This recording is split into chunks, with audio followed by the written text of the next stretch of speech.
جماله حسنت جميع خصاله صلوا عليه وآله بلغ العلا بكمالهم كشف الدجى بجماله حسنت جميع خصاله صلوا عليه وآله আলহামদুলিল্লাহ। শান্তিপুর ইসলামী যুব সংঘের উদ্যোগে আয়োজিত 15তম বার্ষিক তাফসীরুল কোরআন মাহফিলের উপস্থিত শ্রদ্ধাভাজন মুরব্বী মুহতারাম সভাপতি সাহেব, আমার শ্রদ্ধেয় চাচাজান মোহাম্মদ মহিদুর আলী মুতাওয়াল্লি শান্তিপুর জামে মসজিদ, উপস্থিত যুবক ভাইয়েরা, মাদ্রাসা তলবে ইলম, কচি মাসুম বাচ্চারা এবং পর্দার আড়ালে অবস্থানরত আমার সম্মানিত শ্রদ্ধেয়া মা ও বোনেরা, সর্বপ্রথম মহান আল্লাহ রাব্বুল আলামিনের দরবারে লক্ষ কোটি শুকরিয়া আদায় করি যে মহান আল্লাহ রাব্বুল আলামিন আপনাকে, আমাকে, আমাদের সবাইকে যারা উপস্থিত হয়েছি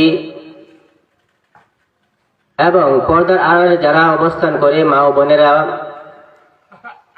আওয়াজ শুনতেছেন, সবাই আল্লাহ রাব্বুল আলামিনের দরবারে শুকরিয়া আদায় করি যে মহান আল্লাহ রাব্বুল আলামিন একটি বরকতময় মাসে আমাদের এলাকার মধ্যে একটি দ্বীনি মাহফিলের আয়োজন করা হয়েছে। সেই মাহফিলের আয়োজন সম্পূর্ণভাবে কার্যক্রম আমাদের সবকিছুই আমাদের প্রস্তুতি সম্পন্ন। এই জন্য মহান আল্লাহ রাব্বুল আলামিনের দরবারে শুকরিয়া আদায় করি, বলি আলহামদুলিল্লাহ। আর শুকরিয়া জানাই যে মহান আল্লাহ রাব্বুল আলামিন আমাদেরকে বিশ্ব নবী সরকারে দু আলম সাইয়্যিদুল মুরসালিন খাতামান নবিয়্যিন, আপনার নবী, আমার নবী, সারা জাহানের নবী, শ্রেষ্ঠ নবী, নবীদের নবী, আল্লাহর মাহবুব প্রিয় নবী হযরত মুহাম্মদ মুস্তাফা সাল্লাল্লাহু আলাইহি ওয়াসাল্লামের উম্মত হিসাবে আমাদেরকে দুনিয়াতে প্রেরণ করেছেন। সবাই বলি আলহামদুলিল্লাহ। মুহতারাম হাজিরিন,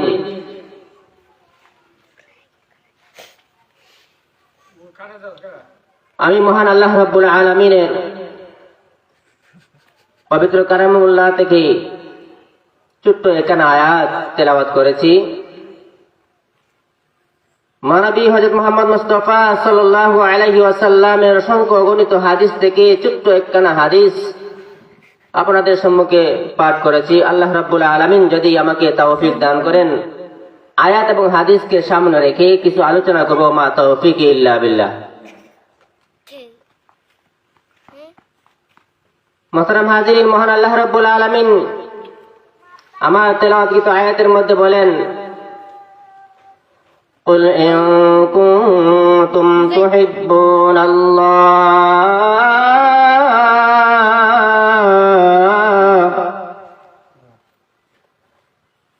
আল্লাহ রাব্বুল আলামিন ডাক দিয়ে বলেন, আমার হাবিব,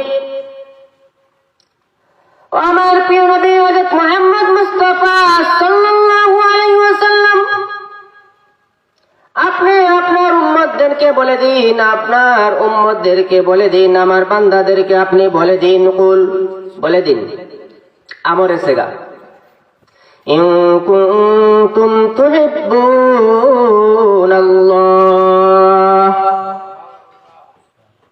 যদি তারা আল্লাহকে মহব্বত করতে চায়, ভালোবাসতে চায়,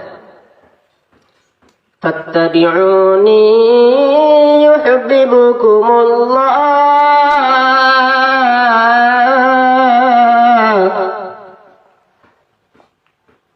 বলে দিন যাতে করে তোমার অনুসরণ করে আল্লাহর নবীকে বলতেছেন আমার অনুসরণ করো। আল্লাহ শিখিয়ে দিতেছেন আমাদের নবী বিশ্ব নবী সাল্লাল্লাহু আলাইহি ওয়াসাল্লামকে, যারা আমি আল্লাহকে মহব্বত করতে চায় তারা যেন নবীর অনুসরণ করে, ইত্তাবিউনি, যাতে করে আমার অনুসরণ করে। ইউহিব্বুকুমুল্লাহ, তাহলে আমাকে আল্লাহকে মহব্বত করা হয়ে যাবে, আল্লাহকে ভালোবাসা হয়ে যাবে। তাহলে আল্লাহকে ভালোবাসতে হলে নবীর অনুসরণ করতে হবে, আর নবীজির অনুসরণ করলে আল্লাহকে ভালোবাসা হয়ে যাবে। আল্লাহকে ভালোবাসলে আমাদের কি ফায়দা হবে? আল্লাহ রাব্বুল আলামিন এই আয়াতের মধ্যেই পরবর্তী অংশের মধ্যে আল্লাহ বলেন, ওয়ায়াগফির লাকুম যুনুবাকুম ওয়াল্লাহু গফুরুর রহিম।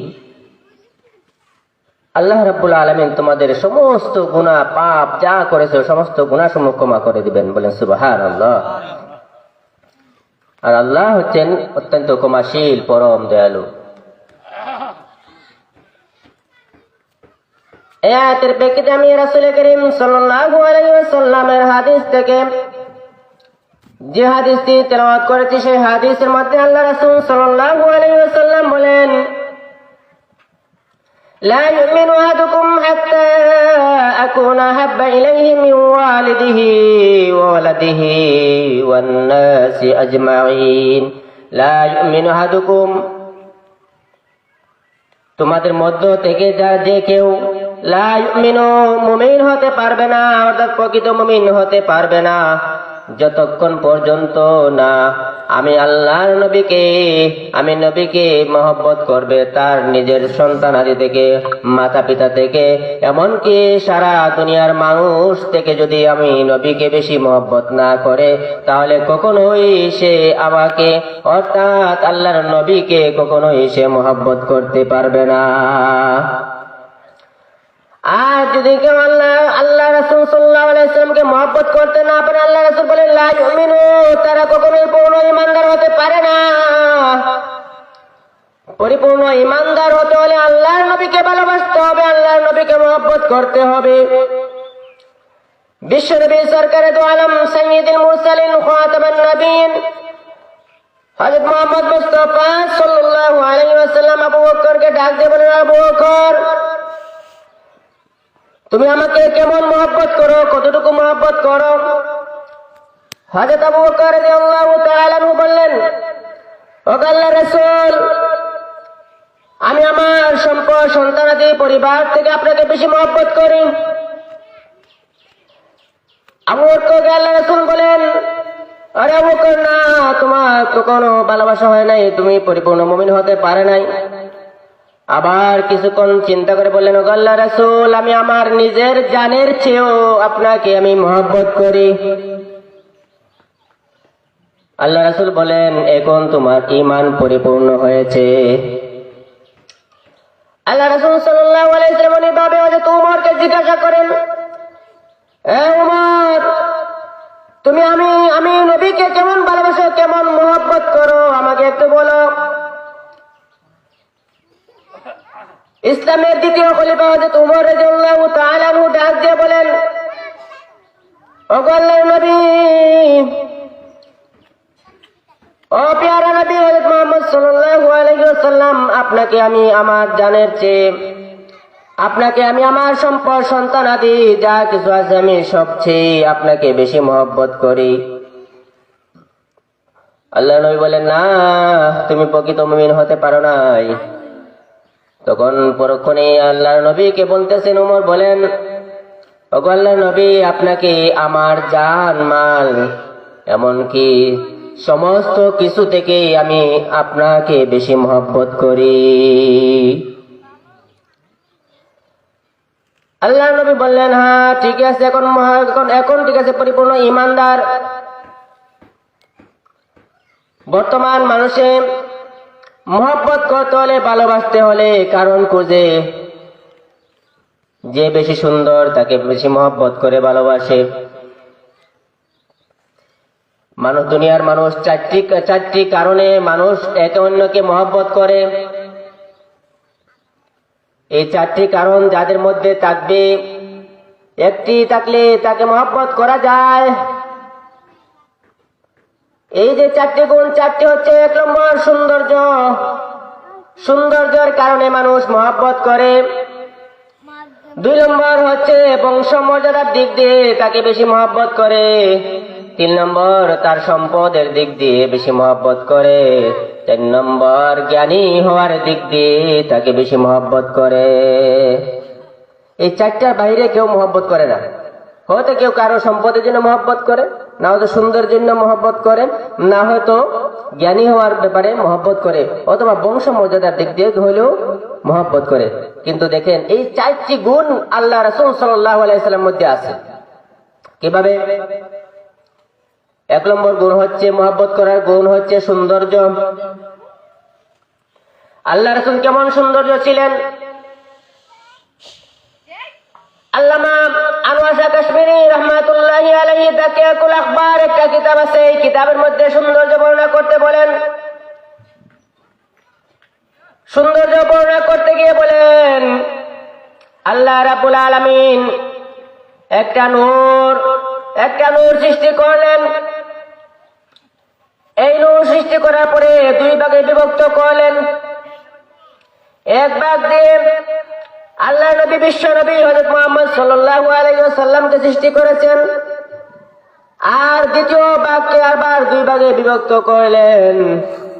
এই এক ভাগ দিয়ে সারা পৃথিবী সৌন্দর্যকে আল্লাহ রাব্বুল আলামিন সৃষ্টি করেছেন। আর ওই 3 নম্বর ভাগকে আবার 2 ভাগে বিভক্ত করলেন। আবার 2 ভাগে বিভক্ত করার পরে ওই 2 ভাগের এক অংশ দিয়ে ইউসুফ আলাইহিস সালামকে বানাইছে,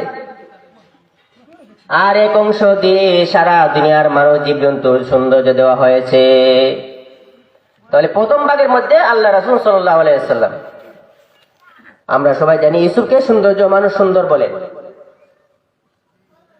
হ্যাঁ, ইউসুফ আলাইহিস সালামের সৌন্দর্য ঠিকই, কিন্তু এর চেয়ে সৌন্দর্য হচ্ছেন আমাদের নবী হযরত মুহাম্মদ সাল্লাল্লাহু আলাইহি ওয়াসাল্লাম। এই সৌন্দর্য বর্ণনা করতে গিয়ে আম্মা জান আয়েশা রাদিয়াল্লাহু তাআলা আনহুকে ডাক দিয়ে বলেন, সাহাবায়ে কেরামগণ, আল্লাহর নবী কেমন সৌন্দর্য ছিলেন। আম্মা জান হযরত আয়েশা রাদিয়াল্লাহু তাআলা আনহু ডাক দিয়ে বলেন, ও সাহাবায়ে কেরামগণ, দুনিয়ার মানুষজন শুনে রাখো, একদিন রাত্রিতে আমি খাতা সেলাই করতেছি, হঠাৎ করে আমার হাত থেকে খাতা সেলাইয়ের সুইটা আমার হাত থেকে পড়ে গেছে। কিভাবে বুঝবো? অন্ধকার রজনীতে আমি সুই দেখতেছিলাম না। আমার এই পেরেশানি দেখে আল্লাহ নবী, বিশ্ব নবী সাল্লাল্লাহু আলাইহি ওয়াসাল্লাম আমাকে বললেন, আয়েশা তোমার কি হয়েছে, কি খুঁজতেছ? আয়েশা বলেন, আমার একটা সুই পড়ে গেছে, আমি খুঁজে পাই না। তখন সাথে সাথে আল্লাহ রাসূল সাল্লাল্লাহু আলাইহি ওয়াসাল্লাম তার চেহারা মুবারক সামনে প্রকাশ করলেন। চেহারা মুবারকের সৌন্দর্য প্রকাশ হওয়ার সাথে সাথে আম্মা জান আয়েশা বলেন, আমি মনে করছি যেন দিন হয়ে গেছে, দিনের সূর্য আমার ঘরে উদিত হয়েছে। আর আমি এই গুটগুট অন্ধকারে রাসূলের চেহারা মুবারকের আলোতে আমি আমার সুইটা পেয়ে নিলাম। সুবহানাল্লাহ, কত সৌন্দর্য ছিলেন। এজন্য আয়েশা রাদিয়াল্লাহু তাআলা আনহা বলেন যে আসমানেও একটা সূর্য আছে, আর আমার ঘরেও একটা সূর্য আছে। আসমানের সূর্য উদিত হয় ফজরের পরে সকালবেলা, আর আমার সূর্য উদিত হয় রাত্রি বেলা।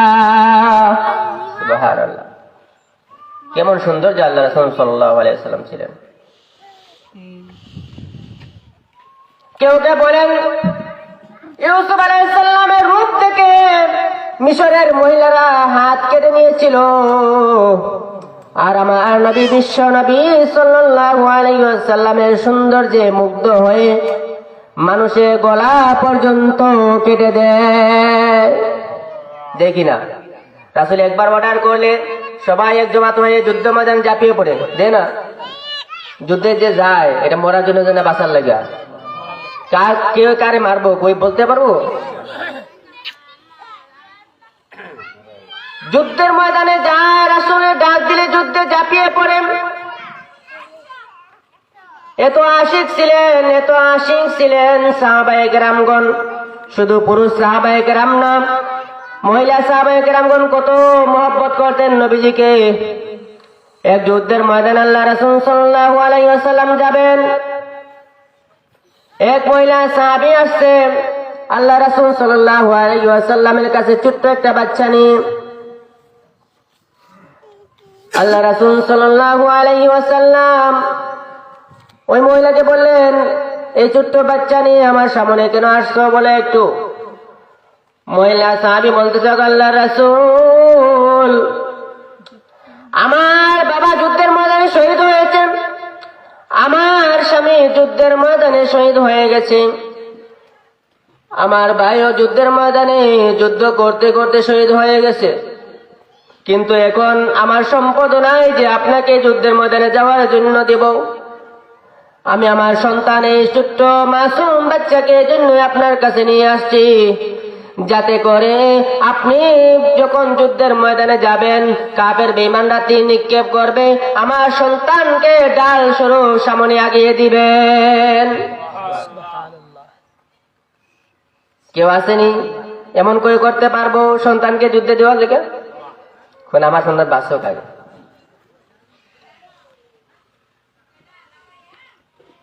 এমন আশিক আল্লাহ সাহাবী, আল্লাহ রাসূল সাল্লাল্লাহু আলাইহি ওয়াসাল্লামের সাহাবীগণ, মহিলা পর্যন্ত কত আশিক ছিলেন।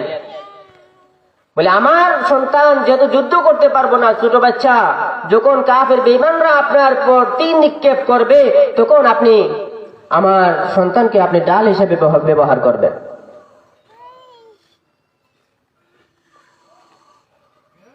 আর কত আশিক ছিলেন সাহাবায়ে কেরামগণ। নবীজি সাহাবায়ে কেরামগণের আলোচনা করে শেষ করা যাবে না, কত মহব্বত করতেন, কত ভালোবাসতেন আমাদের নবী, বিশ্ব নবী হযরত মুহাম্মদ সাল্লাল্লাহু আলাইহি ওয়াসাল্লামকে।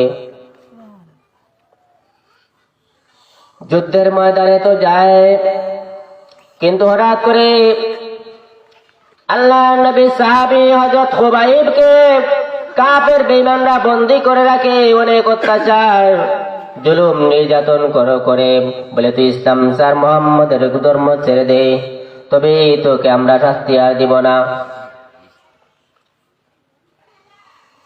এক কাফের হযরত খুবাইব রাদিয়াল্লাহু তাআলা আনহুকে বলে, আরে খুবাইব, এখন যদি তোমার জায়গায় মুহাম্মদকে এনে দেওয়া হয়, তোমার জায়গায় মুহাম্মদকে ফাঁসি দেওয়া হয়, সুলিতে ঝুলানো হয়, তবে কি তুমি মেনে নিতে পারবে?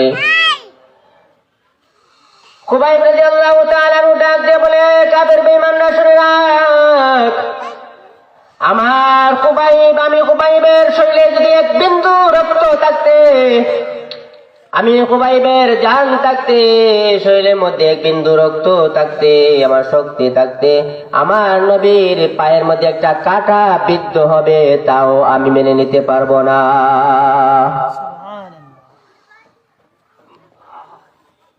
বলে, আমাকে শরীরে চড়া কোনো সমস্যা নাই, আমাকে শরীরে চড়া, আমাকে ফাঁসি দিয়ে দে, কোনো সমস্যা নাই, আমার নবীর ব্যাপারে একটা কথাও বলবে না। সাধারণ আমরা এখন হক কথা বলতে ভয় পাই, ইসলামের কথা বলতে পারি না। ইসলামের কথা বললেই একদল আছে তার পিছনে লেগে যায়, কে করে সত্য কথা বলবো কে লেগা। একদল আছে, ও হুজুর তুমি তাকো, এমনই তাকো, মসজিদে চাকরি করো, নামাজ পড়িবা, আর টিফিন যাবে, টিফিনে ভাত খাইবা, বাস এতটুকুই। আমরা কি করি গ্রামের মধ্যে তা বলার দরকার নাই, আমরা নাচ গান করাই নাকি আমি অন্য কিছু করাই, আমি আসি বা না আসি, আপনার যা করে তা করেন, আপনার কিছু মাথা করার দরকার নাই। আমি নামাজ না পড়লে তো আপনার কোনো সমস্যা নেই। আপনাদের এলাকা নেই, বিভিন্ন এলাকা আছে বলে ওরা। সমাজে যদি কোনো অশ্লীলতা হয়, ইমাম সাহেবকে কথা বলতে দেয় না, বললেই সে তোমার চাকরি যাবো গা, যাও তোমার চাকরি কিসে রেখো, তুমি কথা বললে কে লেগে।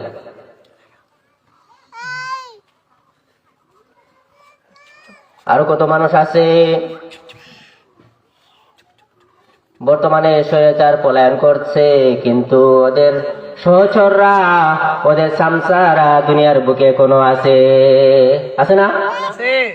বাংলাদেশের মধ্যে সামসার রয়ে গেছে, ওদের কারণে আজকে কিছু বলা যায় না। পারিবারিক ভাবে আঘাত করে, পারিবারিক ভাবেও যুদ্ধ বাঁধাইতে চায়। আমি এখানে ফেসবুকে লেখালেখি করি, আর বাড়িতে ওরা বিচার দেয়। আর কত মানুষ আছে মেসেঞ্জারে সহায়া নখ দিয়ে বলে সাবধান, এগুলা কইর না, সময় একবার আইছে আবার আইব, বলে বেটা সময় আইব ঠিক আছে, কিন্তু আমি মইরা গেলে কি আর আইব নি? জীবন কি আর কয়েকটা আছে নাকি? মরতে হলে মরবো, সত্যের পক্ষে থেকে মরবো।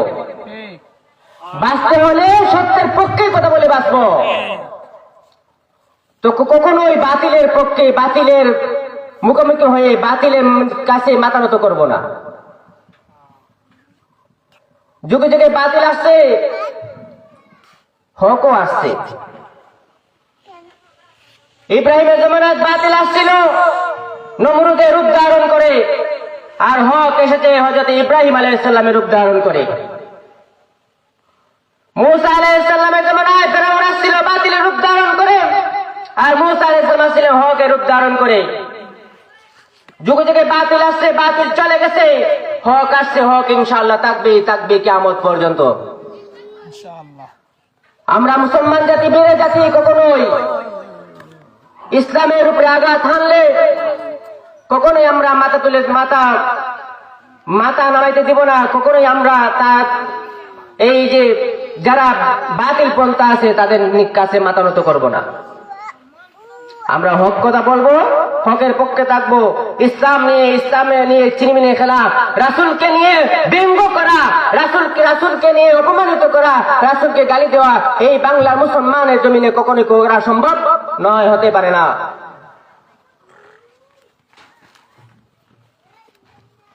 রাসূল আমাদের সাহাবায়ে কেরামগণ যেমনি ভাবে বলছেন, আমরা নিজের জানের চেয়ে মহব্বত করি, ভালোবাসি। আমরাও সেই মুসলমান, আমরা ওই বীর খালিদের উত্তরসূরি, আমরা হযরত উমরের উত্তরসূরি, আমরা হযরত আলীর উত্তরসূরি। আমরা কখনোই রাসূলের অপমান সহ্য করতে পারবো না।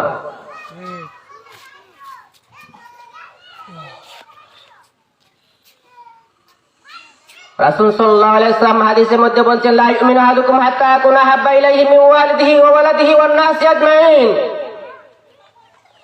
যে কোনো মানুষ যতক্ষণ পর্যন্ত আমি নবীকে, তার মাতা পিতা, সন্তান আদি এমনকি সমস্ত পৃথিবীর মানুষের চেয়ে যদি আমাকে মহব্বত না করে, সে কখনোই পূর্ণ ঈমানদার হতে পারবে না।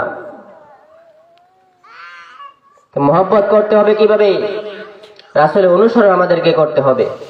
এখন তো বর্তমানে আল্লাহ রাসূল নাই, আল্লাহ রাসূলকে মহব্বত করতে পারবো না, মহব্বত করে দাওয়াতও দিতে পারবো না। এই জন্য মহব্বত করতে হলে আমাদেরকে করতে হবে তার অনুসরণ। কিভাবে তার অনুসরণ করবো? কয়েকজন আছে কয় নামাজ রোজ দরকার নেই, কপি মন্ডপীর মুরিদ হয়েছে, নামাজ রোজ দরকার কি? নামাজ রোজের কোনো দরকার নাই। নামাজ রোজা না গেলে কি হইব? আমার ঈমান ঠিক আছে, আমি রাসূলকে মহব্বত করি। হ্যাঁ, নামাজ পড়ে না, কিন্তু কয় ঈমান ঠিক আছে, আমি তো রাসূলের মহব্বত করি। হ্যাঁ, নামাজ পড়ে না, মিলাদ আছে, কয় কই ইয়া নবী কইলা না কেরে? মিলাদ হইছে না, কে যে নামাজ পড়ছে না, ফরজ করে করলো, এটা কইব না। ফরজ যে এটা আছে, এটা তোরা করছে, এটা সে চিন্তা করে না। আল্লাহ হুকুম পালন করে না, নবী সুন্নাত পালন করবি।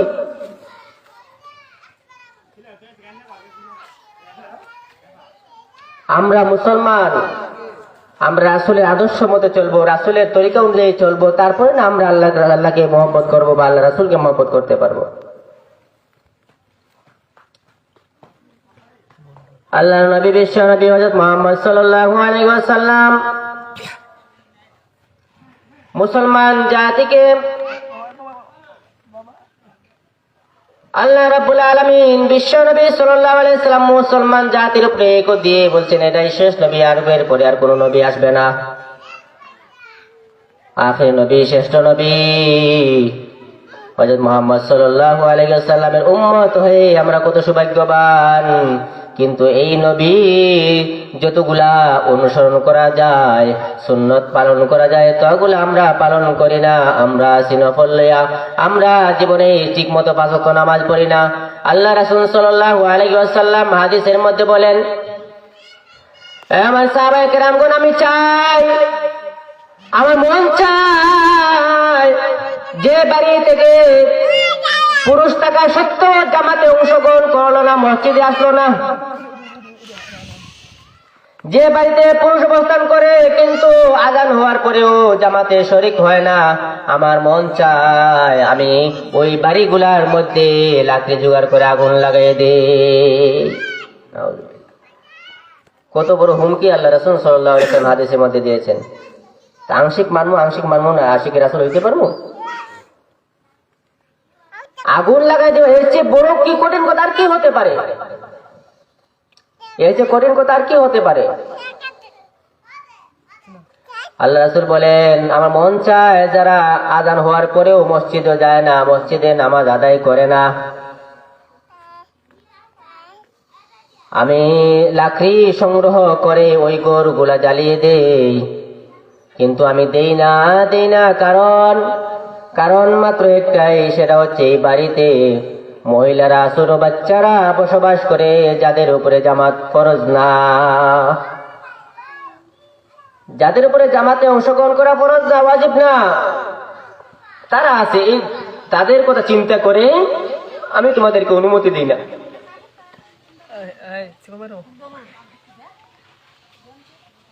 কত বড় হুমকি নামাজের ব্যাপার দিয়েছেন আল্লাহ রাসূল সাল্লাল্লাহু আলাইহি ওয়াসাল্লাম। অন্য হাদিসের মধ্যে বলেন,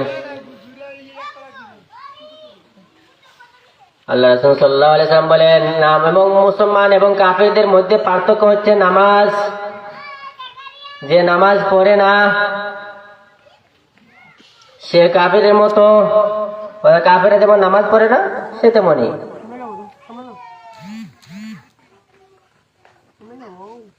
আল্লাহ রাসূলের সৌন্দর্য একটা বর্ণনা করতে গিয়ে কোথায় গেছি বলে যায় না? একটা হচ্ছে সৌন্দর্য গুণ, আর এই গুণটা আল্লাহ রাসূল সাল্লাল্লাহু আলাইহি ওয়াসাল্লামের কাছে পরিপূর্ণ ছিল, পরিপূর্ণ গুণ আল্লাহ রাসূলের ছিল। 2 নম্বর গুণ হচ্ছে বংশ মর্যাদা, যেটা বংশের কারণে মানুষ অনেকে মহব্বত করে। কুরাইশ বংশ সবচেয়ে, আরবদের মধ্যে সবচেয়ে বড় বংশ ছিল, মর্যাদা